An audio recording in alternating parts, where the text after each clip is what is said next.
Baik, assalamualaikum warahmatullahi wabarakatuh. Perkenalkan, nama saya Ahmad Samsul Ma'arif dengan NIM 21229 2120029. Di sini saya akan menjelaskan tentang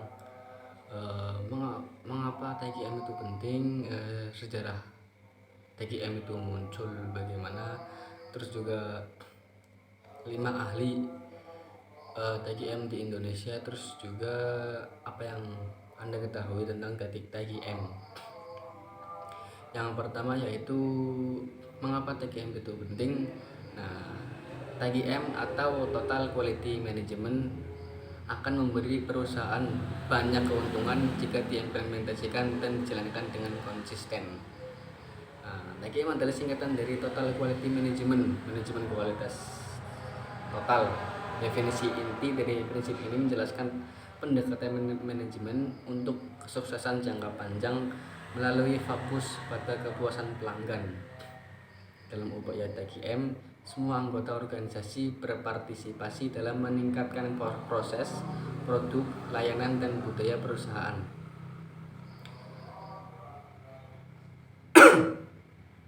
Selain kompetitif advance dalam menghadapi persaingan dan kepuasan pelanggan, nah begitu juga keuntungan besar lainnya yang akan didapatkan perusahaan-perusahaan tersebut dalam menerapkan TGM. Nah, menurut Dan Ciampa dalam buku Total Quality, TGM adalah upaya yang dijalankan seluruh organisasi untuk menetapkan dan menciptakan iklim permanen di mana karyawan terus meningkatkan kemampuan mereka untuk menyediakan produk dan layanan yang diminta oleh pelanggan yang akan ditemui nilai tertentu. Total menekankan bahwa departemen selain produksi, misalnya penjualan dan pemasaran, akuntansi dan keuangan, teknik dan desain, wajib meningkatkan operasi mereka. Manajemen menekankan bahwa eksekutif berkewajiban untuk secara aktif mengelola kualitas melalui pendanaan, pelatihan, penetapan staf, dan penetapan tujuan. Meskipun tidak ada pendekatan yang disepakati secara luas, upaya TGM biasanya menggunakan tools atau teknik kontrol kualitas yang dikembangkan sebelumnya, seperti Lean Manufacturing, PDCA, atau Six Sigma.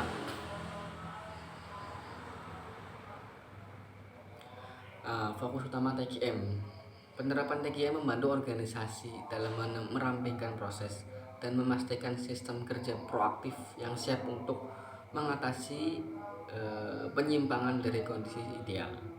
Dorong utama TGM adalah untuk mencapai produktivitas dan efisiensi proses dalam mengidentifikasi dan menghilangkan masalah dalam proses dan sistem kerja. TGM membahas bidang masalah utama seperti kesalahan dalam proses kerja, proses yang berlebihan, tugas yang tidak perlu, dan pekerjaan yang diduplikasi. Interferensi TGM juga membantu memprediksi dan mencegah kesalahan dan kegiatan yang tidak produktif tersebut. Untuk mencapai tujuannya, perusahaan harus berpegang pada prinsip-prinsip TGM. Di antaranya kepuasan pelanggan, keterlibatan karyawan, dan peningkatan kualitas yang berkelanjutan atau continuous improvement. Nah, keuntungan yang pertama itu penghematan biaya, terus yang kedua kepuasan pelanggan, terus yang ketiga mengurangi cacat atau defects, terus yang keempat peningkatan moral karyawan, terus yang kelima membuat perusahaan kuat menghadapi kompetensi, yang keenam mengembangkan sistem komunikasi memadai, yang ketujuh progres yang selalu ditinjau. Jika perusahaan sudah menjalankan TGM dan mendapatkan hasil, bukan tidak mungkin perusahaan bisa mendaftar untuk nominasi Deming Prize. Seperti kita ketahui, selain bergengsi, penghargaan Deming Prize memberikan keuntungan sangat besar bagi penerimanya. Terus yang kedua yaitu sejarah tentang TGM. Ini termasuk sejarah singkat gitu.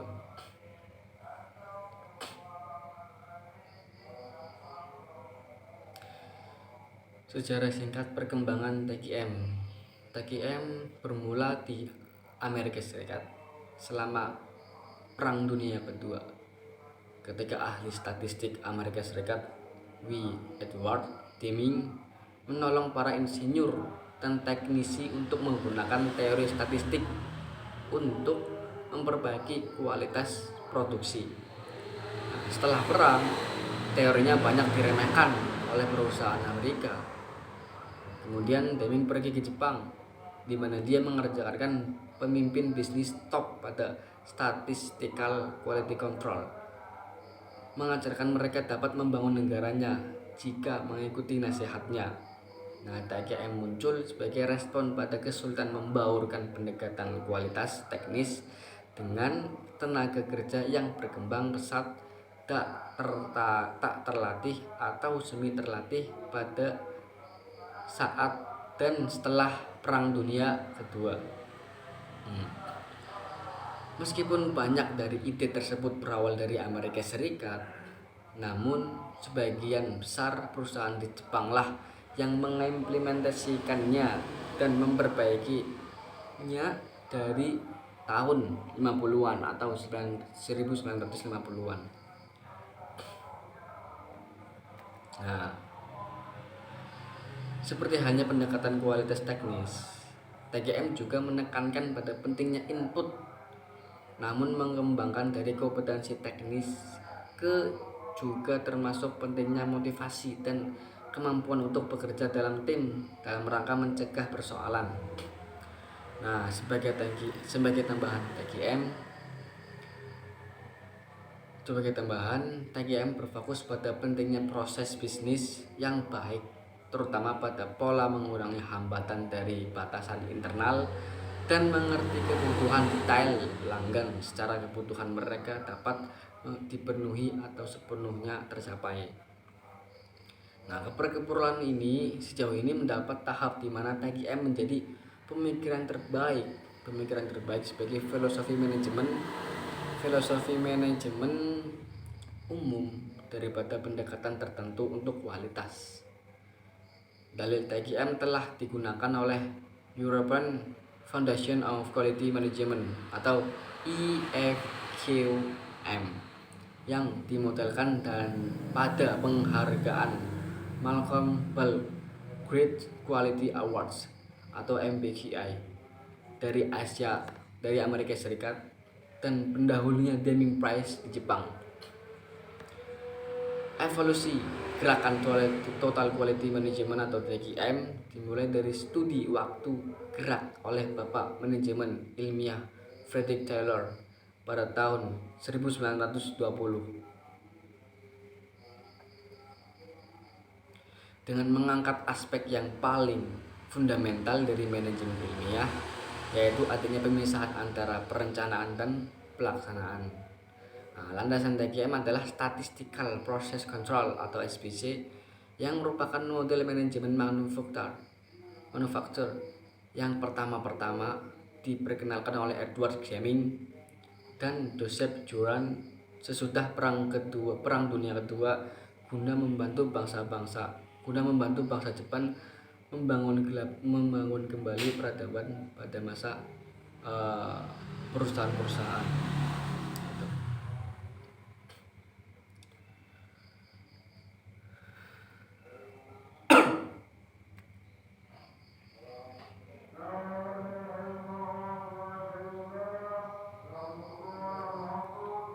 Nah,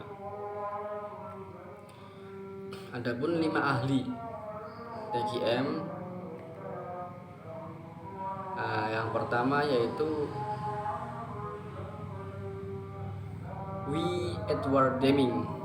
Banyak yang menganggap bahwa Deming adalah bapak dari gerakan Total Quality Management atau TQM.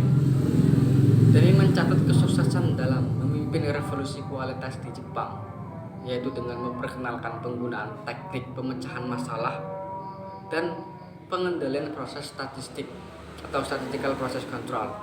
Nah, atas jasa yang besar bagi industri Jepang, maka setiap tahun diberikan penghargaan bernama Deming Prize kepada setiap perusahaan yang berprestasi dalam hal kualitas. Nah, Deming Prize sendiri terbagi dalam dua kategori, yaitu hadiah Deming bagi individual yang berjasa dalam pengendalian kualitas dan metode statistika Jepang, serta Deming Application Prize yang diberikan kepada perusahaan yang melaksanakan yang pengendali kualitas dan metode statistika Jepang, serta Deming Prize yang diberikan kepada perusahaan yang melaksanakan dengan baik pengendalian kualitas perusahaannya dan pengendalian mutu statistiknya. Deming menganjurkan penggunaan SPC atau yang dikembangkan pertama kali oleh Schwartz agar perusahaan dapat membedakan penyebab sistematik dan penyebab khusus dalam menangani kualitas. Ia berkeyakinan bahwa perbedaan atau variasi merupakan suatu fakta yang tidak dapat dihindari dalam kehidupan sehari-hari.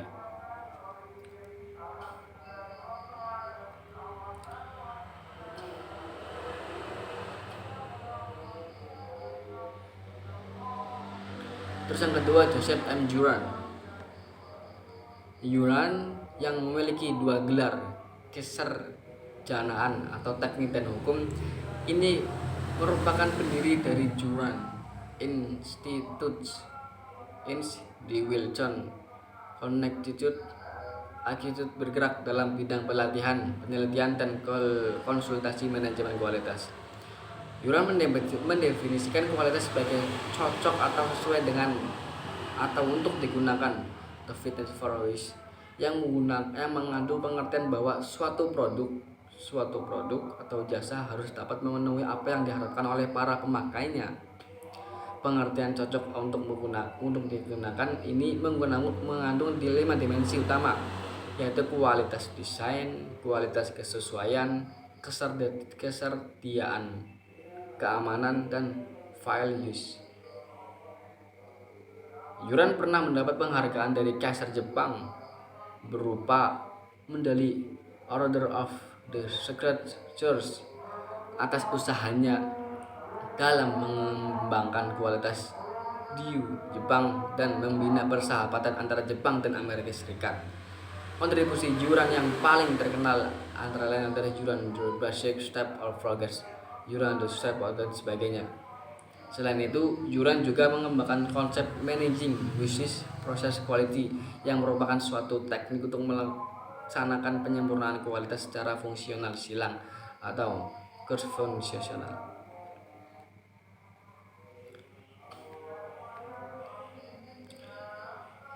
Terus yang ketiga, Philip B. Crosby. Crosby terkenal dengan anjuran manajemen zero defect yang pencegahan yang menantang tingkat kualitas yang dapat diterima secara statistik asset quality level. Ia juga dikenal dengan quality facet dan Crosby's 14 step quality improvement. Pandangan-pandangan Crosby dirangkum dalam ringkasan yang ia sebut sebagai dalil-dalil manajemen kualitas. Dalil-dalil ini dikemukakan untuk menjawab pertanyaan-pertanyaan pokok sebagai berikut. Yang pertama yaitu apa yang dimaksud dengan kualitas. Yang kedua, sistem apa yang dibutuhkan untuk menghasilkan kualitas. Terus yang ketiga, standar kinerja bagaimana yang harus digunakan. Terus yang keempat, sistem pengukuran seperti apa yang dibutuhkan. Gitu. Terus yang keempat,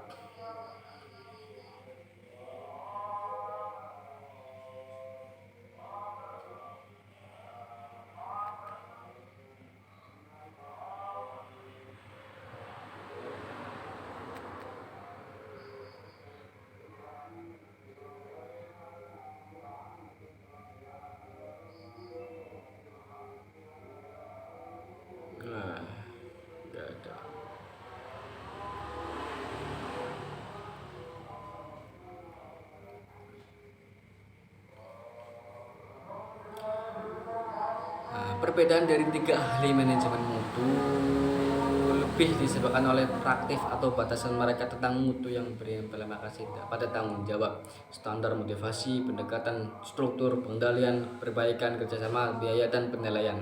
Nah, menurut Deming adalah suatu tingkat yang dapat diprediksi dari keseragaman dan ketergantungan pada biaya yang rendah sesuai pasar. Yuran mengatakan mutu adalah kemampuan yang untuk digunakan, dan menurut Crosby, mutu adalah suatu produk yang sesuai dengan persyaratan. Nah, Deming lebih mumpun atau fokus pada kemampuan besar pasar, sehingga lebih menekankan pada aspek biaya produksi yang rendah dengan kualitas barang yang bermutu, dengan harapan dapat diminati dan terjangkau oleh pasar-pasar. Hal ini yang terjadi di Jepang saat ini. Barang-barang produksi Jepang bersifat kompetitif dan dijual lebih murah untuk merebut pasar. Sementara mutu produksi Jepang sangat tinggi, terutama dalam bidang otomotif dan elektronika. Itu sebabnya Deming dikenal di Jepang sebagai Bapak Total Quality Management atau TQM. Nah, apa yang kamu ketahui? Saya mengetahui bahwa TQM atau Total Quality Management. Dalam perspektif TQM, kepemimpinan didasarkan pada filosofi bahwa perbaikan metode dan proses kerja secara berkesinambungan akan dapat memperbaiki kualitas, biaya, produktivitas, ROI, dan pada gilirannya juga meningkatkan daya saing. Filosofi ini dikemukakan pertama kali oleh Deming, yang mengatakan bahwa setiap perbaikan metode dan proses kerja akan memberikan rangkaian hasil. Yang pertama yaitu perbaikan kualitas, yang kedua penurunan biaya, yang ketiga peningkatan produktivitas, yang keempat penurunan harga, yang kelima peningkatan pangsa pasar, yang keenam kelangsungan hidup yang lebih lama dalam industri atau bisnis, terus yang ketujuh lapangan kerja yang lebih luas, terus yang kedelapan peningkatan ROI. Itu semua sudah dinyatakan oleh Bapak TQM di Jepang, yaitu Bapak Deming. Itu ya. Kurang lebihnya saya mohon maaf apabila dalam tutur kata atau tingkah laku kurang berkenan. Assalamualaikum warahmatullahi wabarakatuh.